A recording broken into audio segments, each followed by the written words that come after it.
Welcome to another episode of Common Room Unboxed. We're super excited to come to you today with a new topic, turning de-anonymized website visits into qualified meetings.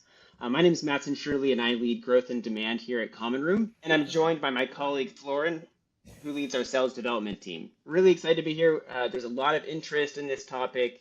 Many of us are, spending time trying to stand up this type of play.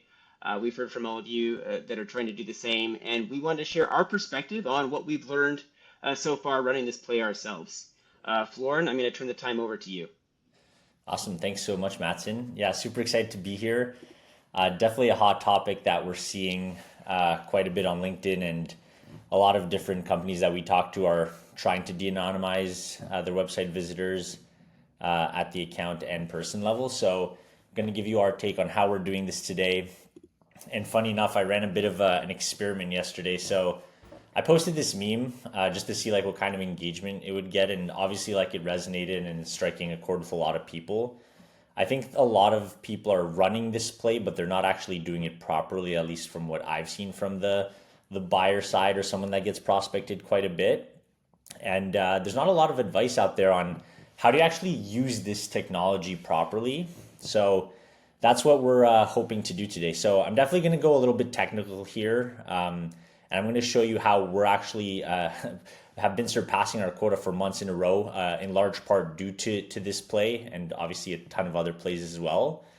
And I'm also going to show you a workflow that I have not actually seen anybody do yet, and I think is only possible in something like Common Room. So super excited about that, and then also have some messaging templates because you all know I like to get pretty tactical as well.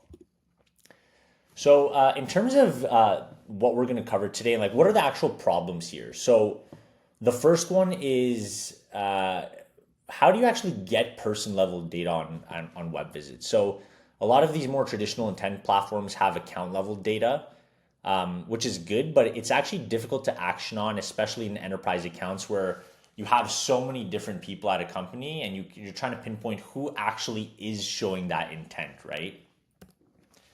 Second problem is, okay, now you have the software in place, you've put the script on your site. What do you actually do? And the way that I see this is at least half of the battle is actually figuring out how to reach out to these people without being creepy. And if you saw the post that blew up yesterday, a lot of buyers were complaining just about how many experiences they had and how they feel uncomfortable and how creepy this is. I think we take for granted as salespeople that we don't really care and we get it that if somebody knows we're on their website, but that's not the same for other buyers, right? And one of the last things that we'll cover is going to be around not all web visitors being the same. So there's people that are on your careers page, there's people that are actually buyers, there's people that are just like browsing your site and are randomly checking it out. So how do you actually prioritize who you're reaching out to? And I think the most important thing here that most teams and managers should be thinking of is like, how do you actually run this play at scale? If you know me, I'm a big proof is in the pudding kind of guy. So I always like to put our results out here. Our web visitor play right now is getting about a 2x lift versus standard outbound. So we're at a 16% reply rate on the sequence right now with the specific play we're running, and then we're booking about 7 to 10% of those, which based off of what I know standard outbound is about a 3x lift. So this play is working for us and is working for a lot of our customers, and excited to like dive a bit deeper into that. The other thing we're going to cover here too is the fact that this website de-anonymization software is not necessarily novel. It's a pretty commoditized space. I want to explain a little bit about like why Common Room is different, and one of the actual main reasons why I joined the company 4 months ago as someone that's led sales development teams at 3 different companies. So first thing, person level data. We provide you with the person level contact data for the website visitor. And we have waterfall enrichment with a number of different providers so we can get you their email, phone number, and LinkedIn profile.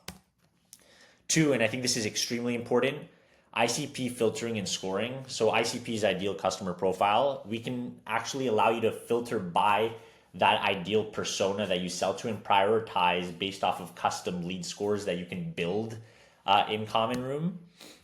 3, another super important one, automated workflows. So alerting reps in real time when people are on your website and actually pushing contacts into specific sequences instantly so you can reach out to them. You're going to hear me talk a lot about speed to lead and how important that is for this play. And that's what automated workflows in Common Room allows you to do. 4, signal stacking.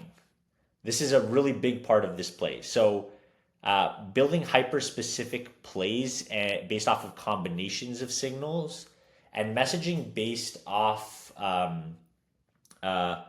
these multiple signals and ensuring that it's actually relevant and timely outreach. The fact that they're on your website is not the reason you are reaching out. And that's like a key theme that I'm going to discuss today. And then the last thing is going to be around making sure that the account level data that we have is actionable. So we're not able to de-anonymize everybody. No platform is. Usually it's between 15 to 30%. But at the very least, we'll still give you account level data. So we recently introduced something called Prospector, which is our own database of 200 million plus contacts. So we can actually automatically add decision makers from the accounts that are showing intent, but we can't de-anonymize. And I have a very specific workflow here that I think is really quite revolutionary. So here's what we're going to do. I'm going to show you 2 plays that we're running internally here. The first one is going to be a signal stacked play. So it's going to be a website visitor, plus we're looking at their tech stack for something that's either complementary or we feel like, maybe we can rip and replace. And then we're going to also stack a job listing on top of that. I feel like this is a pretty standard, these are pretty standard signals that most companies can use, whether you're a SMB, mid-market, enterprise company, it doesn't really matter. And then the second one is going to be a bit more specific to like a product-led growth use case for companies that actually have like free trials. But the play here is going to be anonymous web visitors. So we're only able to find the account. And then we're going to stack product usage signal on top of that. So there's a spike in product usage from somebody at those accounts. And then we're going to show you how you build that workflow to reach out to the decision makers. And then I'm going to finish off with some takeaways and best practices. Obviously, like we're building and learning as we go as well here. So I'm super excited to get into this. 2 more call outs here. I did touch on this, but this is extremely, extremely important. Never call out that somebody is on your website or they are. It comes across as creepy, as I mentioned.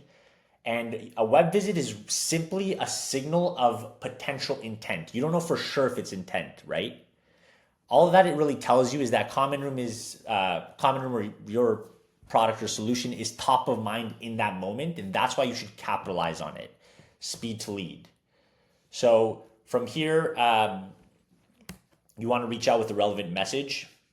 I talked about speed to lead. How do we actually help you with that to boost that conversion rate? So 1, we provide Slack alerts directly to the specific rep whose book of business that account is in.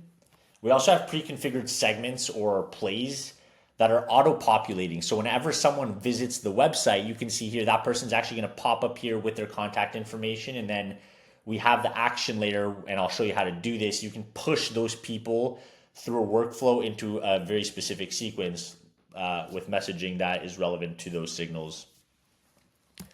So let's actually get into the demo.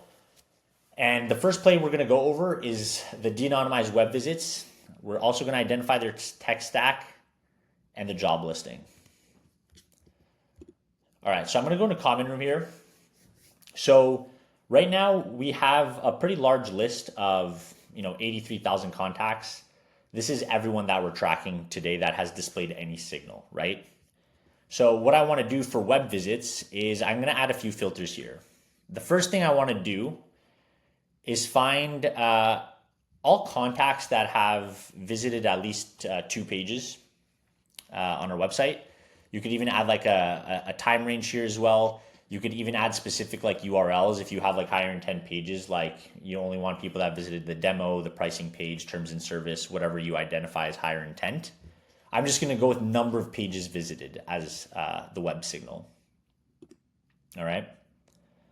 The next thing I want to do is start to filter down for economic buyers. So I'm going to do a contact tag here for economic buyers.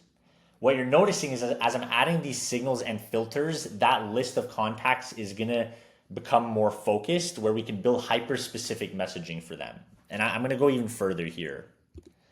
The next thing I'm going to do is add org size. So I only want website visitors that have visited 2 pages, are economic buyers, and are at an organization that's at least, let's say, 25 people, just as an example. And now this is where we're going to layer additional signals, which most other platforms cannot do very well. And this is where Common Room becomes very powerful. So I'm going to add a filter group here for tech stack. So I want website visitors that whose organization is using, in our case, I might use like a demand base as an example, where, you know, we feel like we can position well against them. And then I'm also gonna add something else here as a conditional filter, where if our tech stack signal can't find demand base, maybe they're mentioning it in their job listings. So let's do a keyword search here for demand base. So if they have a job listing that mentions demand base, that likely implies they're using demand base. So this is kind of like a catch-all. Either our tech stack signals finding demand base, or they're mentioning in their job listings. I'm going to go to matches any of these 2 things, and I'm going to apply. So now we went from 539 contacts to a smaller number. It's 49 now. And now I'm going to add another signal. And that signal is going to be job listing title. So they're also, let's say, I'm curious to see people that are using demand base and are also hiring for sales roles. So job listing title. Let's do sale. You know, they're hiring like sales SDRs, sales directors, sales ops. You can get as specific as you want here. It doesn't really matter, and it depends on like what actual play you want to run, or what like role is interesting to you. So I'm just going to add a few different ones. Okay. So now what we've done is we've built the play off of web visits, economic buyers, organizations that are over 25 people. They're using demand base, and they're also hiring for sales roles. And what I can do is create a segment so that whenever somebody meets this criteria, the rep gets alerted in real time, and we'll build a workflow that pushes these contacts that are now enriched directly into a sequence. So we use Outreach here. We can integrate with like Apollo, with SalesLoft, a lot of the main sequencers. And now the key here is you want to build sequences that are hyper specific. So this sequence is going to have messaging for about web visits, hiring, sales, and using demand base. And one thing you're going to notice here, as I'm going to show you one of the emails that we use, we're not mentioning website visitors. It's just helping us prioritize and reach out to that person now with a relevant message. That's the whole point of the website signal. And that's why stacking signals is key. And we have hundreds of different signals. I just use 2 ones here. One thing that I like to do is actually go and find what we call a maverick at an organization. So this is usually somebody that we're selling to sales, mentions their quota attainment. It's always over 100% on their LinkedIn profile, or someone that's being promoted multiple times over the last few years, calling that person out to the sales manager in the email, mentioning the job postings, tying it to the problem with something like demand base where we feel like we can position very well, and then talk about what we're specifically doing differently. So that's play number 1 for de-anonymizing website visits.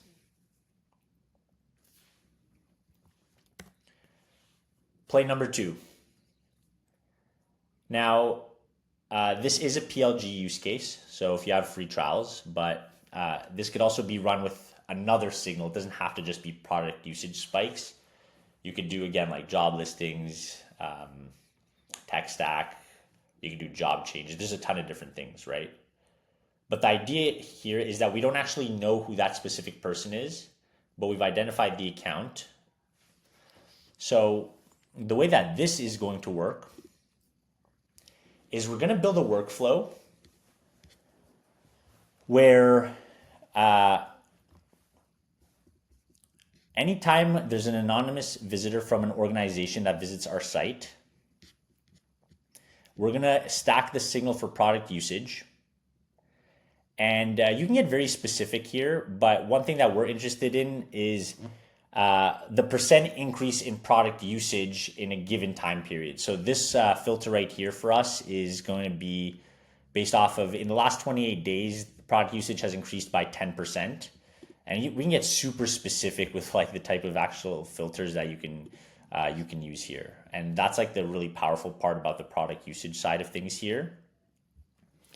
And I guess just to kind of maybe set the base a little bit and take a step back. So at Common Room, we have a free trial.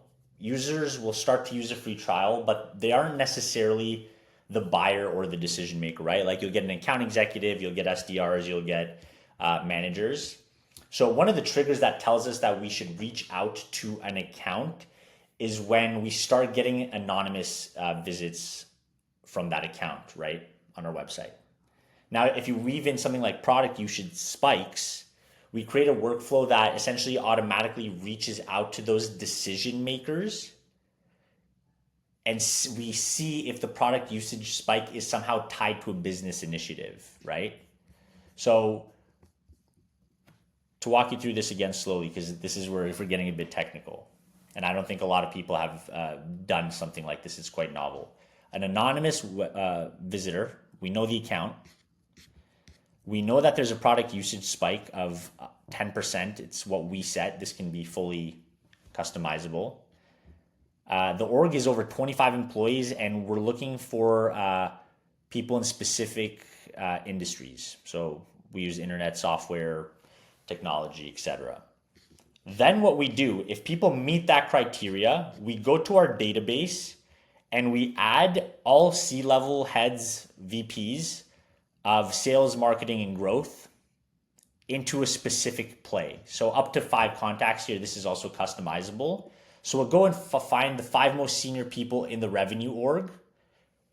And then we will set up another workflow that if they meet that criteria, we will push them into an outreach sequence.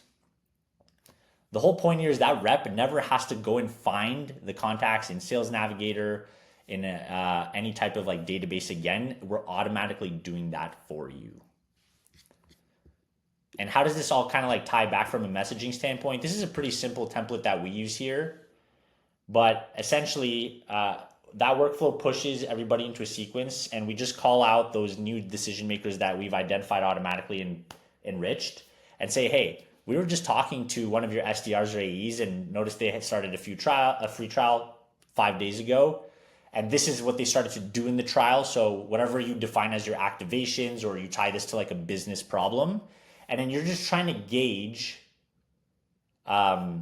whether this is something of interest to them, because maybe they haven't heard of you before and it's just like a random SDR or AE that's trying something out, but maybe it is tied to a business initiative.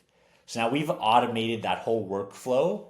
And this is something, when you couple something like anonymous web visitors with product usage or with other signals, can become very, very powerful. And that's how we're seeing success. So to wrap this all up, I hope that was useful and tactical for you all. Here's like the 5 key takeaways that we found from running these web visit plays. So 1, speed to lead is absolutely critical. It's best if you reach out to those people when it's still top of mind. So within 15 minutes of them visiting your website, you get the Slack alert we push them into a sequence, and then do a burst, so a call and an email as soon as you can. Two, ICP filtering is absolutely key here. So you have to know where to spend time and like what prospects are actually worth it, and we can help you with those like economic buyer tags and org sizes, funding, all that kind of stuff. So you get the account level and person level filtering. Signal stacking, as I mentioned, web visits by itself is not ever a reason you should use to reach out. You should be stacking multiple signals to build hyper-specific plays that are relevant to your buyer and your business. And then what you want to do is actually scale proven plays. So what we're doing is we're always A/B testing different signal combinations, and we have reporting so we can attribute it to meetings booked and revenue, so that you are now bringing in proven plays and running those at scale with these workflows. And then the last thing here is really around messaging. So again, make sure you're well researched, deeply understand that account, and also what is happening at that person level as well. That's pretty much it from me. I'll pass it over to Matson here, but my last call to action for you all, Common Room, you can try it out for 14 days for free. You can hook it up to your website, hook it up to a few other signals, and just try it out. commonroom.io. Thank you so much.